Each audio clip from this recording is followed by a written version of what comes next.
Captain Logan. And I'm Vince. And it's time once again to recommend things. Vince? Yes. What do you recommend today? I recommend a movie. A movie called The Seven Faces of Dr. Lowe. Not Lau, as I used to say it before I actually saw the movie. Dun dun dun. So, it is Dr. Lowe, apparently. That's what they say in the movie anyway. That's what the main actor, Tony Randall, says. He calls himself Dr. Lowe. So, it's about this Asian guy who runs a magical circus, and he moves into this small town, and it's set sort of in the Old West, but not with a bunch of cowboys walking around, just in that type of dusty small town.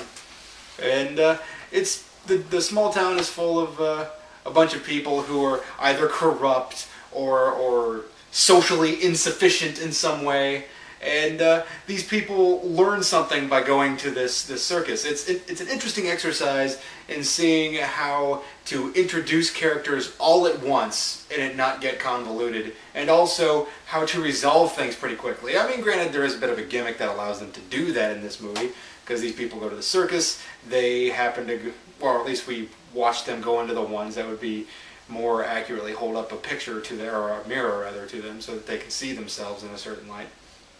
But it's a fun, interesting little movie. It came out in '64, and Tony Randall plays pretty much every magical beastie or magical person in this. So he's Dr. Lowe, he's Medusa, he's some soothsayer, I forget, some guy out of Greek myth, but I forget what the guy's name is at the moment. He's Merlin, he's a Yeti.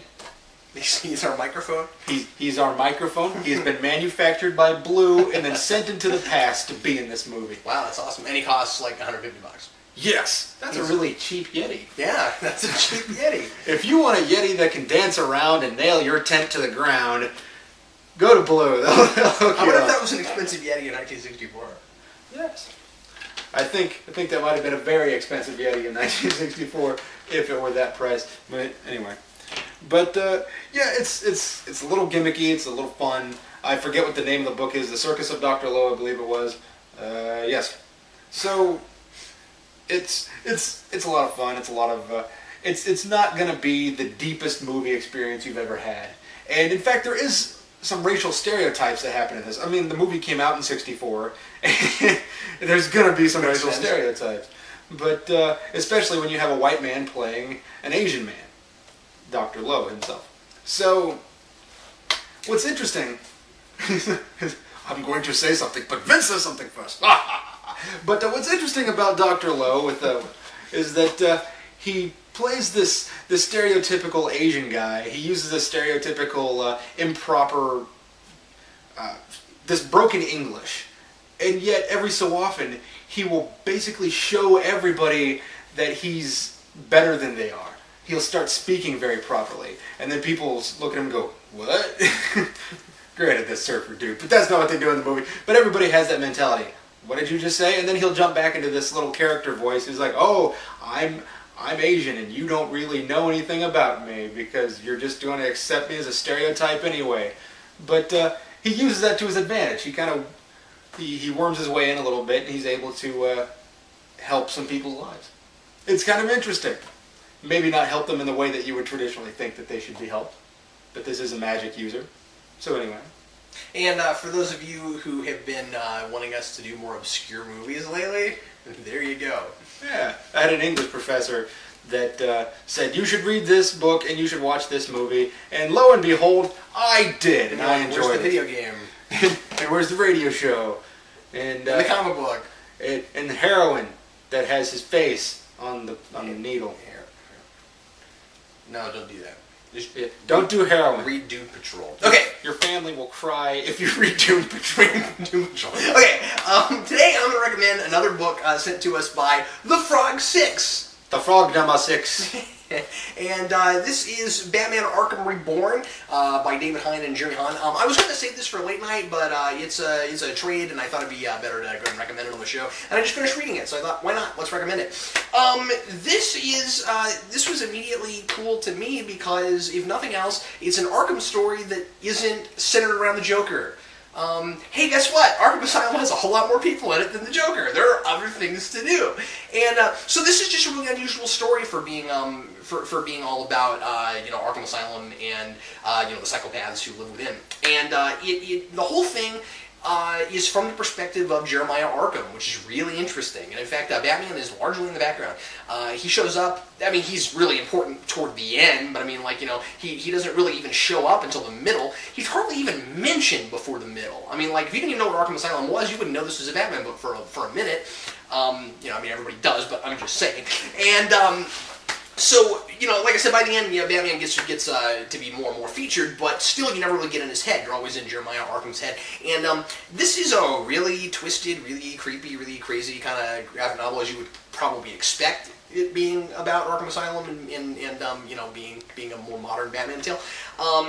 But it's good creepy. I don't really want to I don't want to give too much away about it because it's a good story, and I feel like if I really give you too many story elements at all, you'll know too much about it. But I will say that basically what it's about is Arkham trying to rebuild the asylum after it blows up, and it's about the fundamental differences in his therapeutic techniques versus what really the rest of society wants him to do, because Jeremiah Arkham thinks that he can just build this amazing state-of-the-art facility and give all I almost said villains. I guess most of them are, but give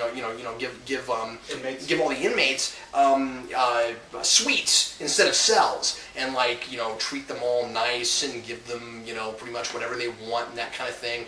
And he tries to have this really positive view on rehabilitation, and of course Gordon isn't really buying it, and a lot of other people aren't really buying it, and it doesn't help that Jeremiah Arkham, in all of his days running the asylum, has never cured anyone, which is a major plot point that's brought up a lot. Well, it's probably because we have a bunch of inmates walking around with red blood sweets, and take that!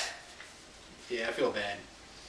I stopped myself. You stopped yourself? No, I have no ability to do so. And Jeremy Hahn's art is really, really fantastic in this. It's worth that, if nothing else. And there's we get to see a lot of villains, a lot of more minor villains here. Really, this isn't a Riddler story or a Two-Face story or anything like that. You've got Killer Croc here. You have an appearance by Mr. Freeze, but he's not major. You have an appearance by Clayface, but he's not major. It's a lot more minor guys, and again, it's mostly about Jeremy Arkham and his trying to make a better asylum. And of course, you see how that all pans out. This is cobbled together from two different stories, right? These two. Detective Comics and Arkham Asylum: Living Hell. Well, let me see. I don't know if it's really... it reads like one fluid story, Vince. I know it's between a couple different books. No, you're right. I mean, it was published in Battle for the Cowl, Arkham Reborn 1-3, so that was a mini, and then Detective 864 to 865. But that's happening a lot right now. You know what I mean? That kind of thing, where you've got a story that the bulk of it is between multiple books. That's not unusual at all right now. That happens constantly. I mean, if you go look at, see what's something that I've talked about in recent months. Let's see, Superman. The New Krypton stuff, the very end of New Krypton, Last Stand on New Krypton, that's what I was trying to think of. Last Stand on New Krypton has a mini, I've talked about this before, but this is a good example. Last Stand on New Krypton has a mini-series that's like 3-4 issues, I think like 3 issues, but it actually happens over 8 issues between a bunch of different books. And the whole thing is one fluid story. So if you read just the mini-series, it's 1-3, but you won't have any idea what you're reading, because it starts with part 1, and then part 5's in the middle, and then part 8's at the end. That kind of thing happens all the time now, trying to get you to dabble in multiple books. So that's what you've got going on here. Keep in mind that this is one writer and one artist working on this between multiple books. So that's cool. Yeah, you're not going to have any subtle changes in artwork. Any sudden changes in artwork. I mean, it's all the same thing. So that's troublesome to me when that happens. But I suppose maybe that's a topic in and of itself. I mean, I'm pretty sure that's true, as the credits on the front are just David Hine and Jeremy Hahn. Generally, you wouldn't have that if there were multiple artists. I hope I'm not wrong about that, but I'm not seeing the other credits. So. No, I think I misread it at one point when I thought Arkham Asylum. Well, they must be talking about Living Hell. No, it has nothing to do with that. Anyway, thanks a lot for watching us recommend stuff, and we'll recommend something for you once again next week. I'm Captain Logan. And I'm Vince.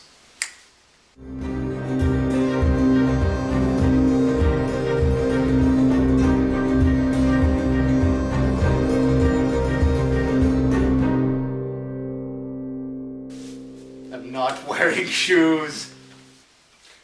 It's because it's my... I am! It's a conspiracy.